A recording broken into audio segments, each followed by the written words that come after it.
Hello friends, எல்லாருக்கும் வணக்கம். Welcome back to homely princess channel. இன்றைக்கி நம்ம சேனலில் குழந்தைங்களுக்கு ரொம்பவே ஹெல்த்தியான ஒரு பிரேக்ஃபாஸ்ட் ரெசிபி தான் பார்க்க போகிறோம்.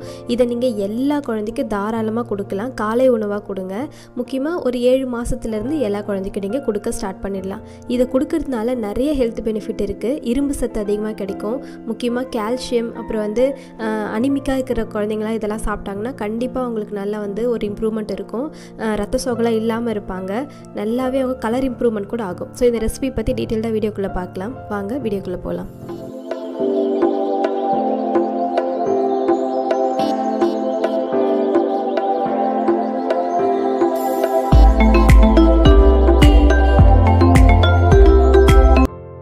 இப்போ இந்த ரெசிபி செய்கிறதுக்காக நான் ஒரு 2 பேரிச்சம்பழத்தை நல்லா இது மாதிரி பொடியாக கட் பண்ணி நான் மிக்ஸி ஜாருக்கு போட்டுக்கிறேன். அது கூடவே நல்லா பொடியாக கட் பண்ண கேரட்டையும் சேர்த்துக்கிறேன். இந்த டேட்ஸ் பார்த்திங்கன்னா நல்ல அனிமிக்காக இருக்கிற குழந்தைங்க, எப்பயுமே கொஞ்சம் சோர்வாக இருக்கிற மாதிரி, டல்லாக இருக்கிற மாதிரி குழந்தைக்கெலாம் கண்டிப்பாக டேட்ஸ் நீங்கள் டெய்லி கொடுக்கணும். அதை நீங்கள் எப்படி கொடுக்கணும், உணவில் எப்படி சேர்த்துப்பீங்கன்றது உங்களோட இன்னோவேட்டிவ் பொறுத்து இருக்குது. நீங்கள் தாராளமாக இந்த மாதிரி ரெசிபீஸ்லாம் சேர்த்து கொடுத்துக்கோங்க. இப்போ பார்த்திங்கன்னா அடுத்து நான் 2 ஸ்பூன் அளவுக்கு கேழ்வரகு மாவு, ராகி பவுடர் இருக்கு இல்லையா, அது 2 ஸ்பூன் அளவுக்கு சேர்த்துக்கிறேன். அப்புறம் தேவையான அளவுக்கு தண்ணி ஊற்றி நல்லா இதை நம்ம ஃபைனாக அரைச்சிட்டு வந்துடலாம். இப்போ நம்ம அரைச்சி எடுத்துகிட்டு வந்துட்டோம். இது பார்த்திங்கன்னா நல்லா ஃபைனாக இருக்குது. உங்களுக்கு அங்கே கட்டிப்பட்ட மாதிரி இருக்குது, கேரட் எல்லாம் சரியாக அரைப்படலைன்னா நீங்கள் இன்னும் கொஞ்சம் தண்ணி ஊற்றி நல்லா கொஞ்சம் ஃபைனாக அரைச்சிக்கோங்க. இதை நீங்கள் ஃபில்டர் பண்ணி கூட செய்யலாம். பட் அப்படியே செஞ்சு கொடுக்குறதா இன்னுமே நல்ல ஃபைபர் கண்டென்ட் அதிகமாக இருக்கும். கேரட்டு, இந்த ராகி மாவுலாம் பார்த்திங்கன்னா நல்ல ஃபைபர் கண்டென்ட் இருக்குது.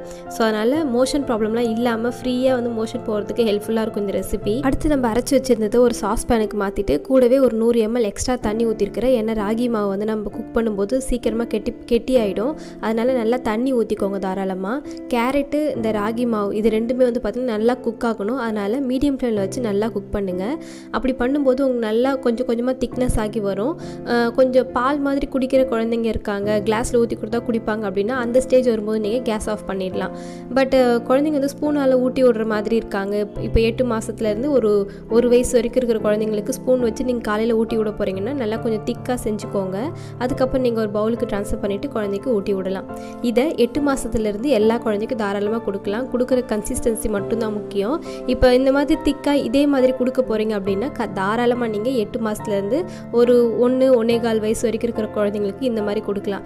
பட் அதுக்கு மேலே இருக்கிற குழந்தைங்களுக்கு நான் காலையில் பால் ஏதாவது கொடுப்பீங்க அப்படின்னா அதை ஸ்கிப் பண்ணிவிட்டு இந்த மாதிரி நீங்கள் கிளாஸில் கொஞ்சம் லிக்விடாக ஊற்றி கொடுத்தீங்கன்னா அவங்க காலையில் குடிச்சிருவாங்க. கண்டிப்பாக இந்த ரெசிபி நீங்கள் ட்ரை பண்ணி பாருங்கள். அது மட்டும் இல்லாமல் உங்களுக்கு எத்தனை வயசு குழந்தைங்க இருக்காங்கன்னு மறந்துடாமல் கமெண்ட்டில் சொல்லுங்கள். அதுக்கேற்ற மாதிரி நான் வீடியோ போடுறதுக்கு ட்ரை பண்ணுறேன். ஓகே ஃப்ரெண்ட்ஸ், உங்களை இதே மாதிரி வேறு ஒரு வீடியோவில் பார்க்குறேன். அது வரைக்கும் பாய்.